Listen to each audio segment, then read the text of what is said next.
Hi, and welcome again. It's been a fun week watching your videos and getting to know each of you a little bit better. I realize that we come from all different parts of the country, and I think it's so great that we have this connection through this class. I know some of you live in the Pacific Northwest, which is where I grew up, so it's fun for me to think about you being there. I know others of you are on the East Coast and some in Arizona, so welcome to this class. I'm really glad that we have this connection and that we have this opportunity to learn from each other. I have to say I was very impressed by the way you all provided such encouragement to each other on those speeches in the comments. I thought the feedback you provided each other was a great way to start this course, encouraging each other and reminding each other of why we're here, that we're all in this together, and as uncomfortable as we may feel with public speaking or with watching ourselves on video, which I understand, I struggle with that too, we're here for each other and we can learn together, and I hope that we all learn from each other. I'm certainly learning a lot from you. So let's get started in a week one review of the stuff that we've covered for this first session. In chapter 1, you get a general overview of communication. It talks basically about the sender and the receiver, gives you different models of communication. I like to think about the transactional model because there is always feedback between a speaker and a receiver. Even if it's public speaking, there's always a feedback loop going on. So it's important to think about it in that way. There were a couple of important definitions in chapter 1 that I would like to highlight. Effective public speakers seek to adapt their message to the communication situation and audience, offer their ideas using multiple channels, read and adjust to feedback, and limit the potential of external and internal interference.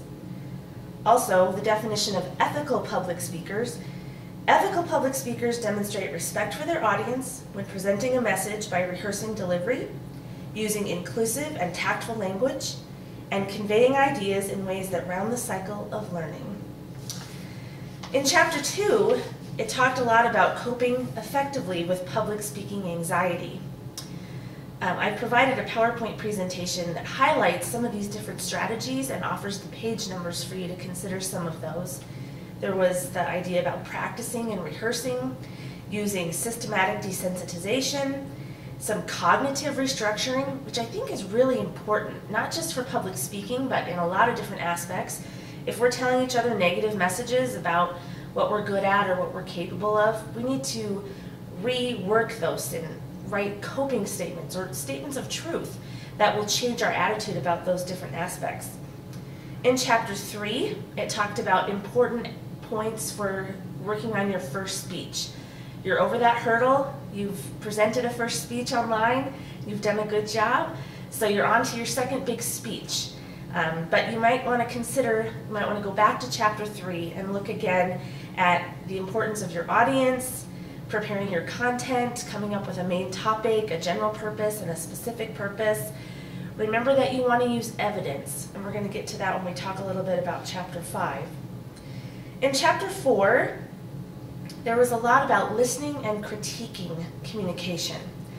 I think chapter 4 is going to be a great tool when you begin to work on your peer review assignment that's due this week. Chapter 4 offers some great ideas about effective listening. It talks about the SEER model, sensing, interpreting, evaluating, and reacting to a message that we hear, and how it's very important that we go through those steps before we just make a judgment and tune out a speaker. My hope is that we'll do that for each other. In terms of the peer review, if you go to page 94 in the textbook, it offers some great points about offering a critique to a classmate or a peer. It talks about how you need to touch on content, delivery, and structure, that you need to have positive and constructive comments, and that your comments need to be specific. Also, it lists some great examples of constructive comments that are very specific on page 98 of the textbook. So hopefully that will help you a little bit as you think about peer reviewing your classmates' speeches for this week. As we think about moving forward, I want to just touch on the assignments for session 2. We have a reading assignment, a response paper, a class presentation, and a peer review assignment.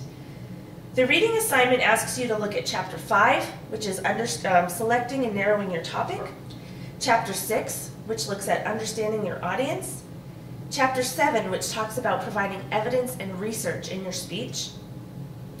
Chapter 8 looks at organizational strategies for your speech. And Chapter 14 is going to offer great information on writing an informative speech, which is what you're doing for this week's class presentation.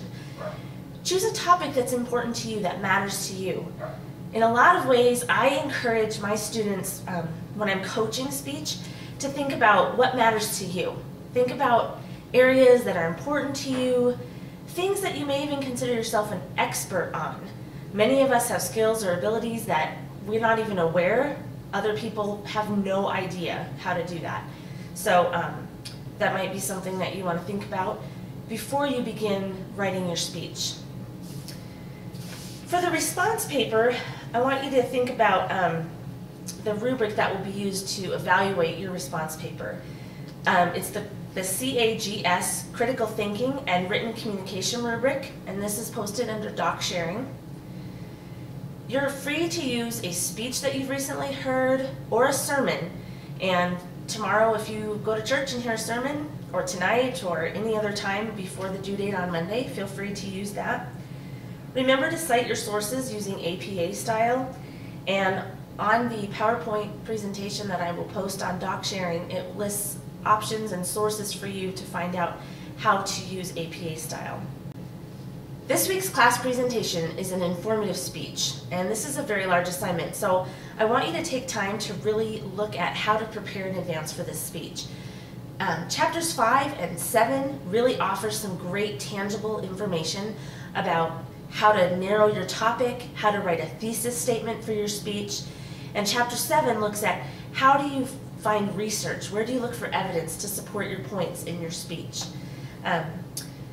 In order to get all the points for this assignment, you need to include a formal outline. The formal outline can be found in the textbook on pages 232 and 235. You might want to read those pages before you begin writing a formal outline. You will need to submit that under the Dropbox and in Doc Sharing on the course shell. You'll also need to include a 7 to 10 slide PowerPoint presentation. Now your slides do not need to be necessarily included in your video, but they do need to be put in the Doc Sharing and the Dropbox for this assignment. Finally, make a video, just like you did last week, and post it, link it to your group under this class presentation. You'll notice I posted an assignment that lists each group and who is a member of each group so that you know which group to post your presentation to. And then the people in your group will be the ones that you review their assignment. I know some of you may still have questions about how all of this works. There are some great sample speeches that are on the CD-ROM included with the textbook. I would encourage you to look at Kurt's speech. It's titled Head Hunt, and it's mentioned in the textbook, but it is also available on the CD-ROM. You can also read the text of this speech on pages 340 to 342 in the textbook. I would also encourage you, if you're feeling daunted by where to post assignments, I would encourage you to go back and review the student orientation tutorial.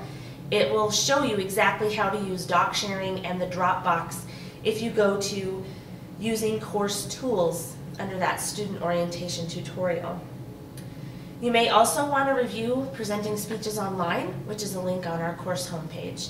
And you're always free to contact me anytime. I try and respond to emails very quickly.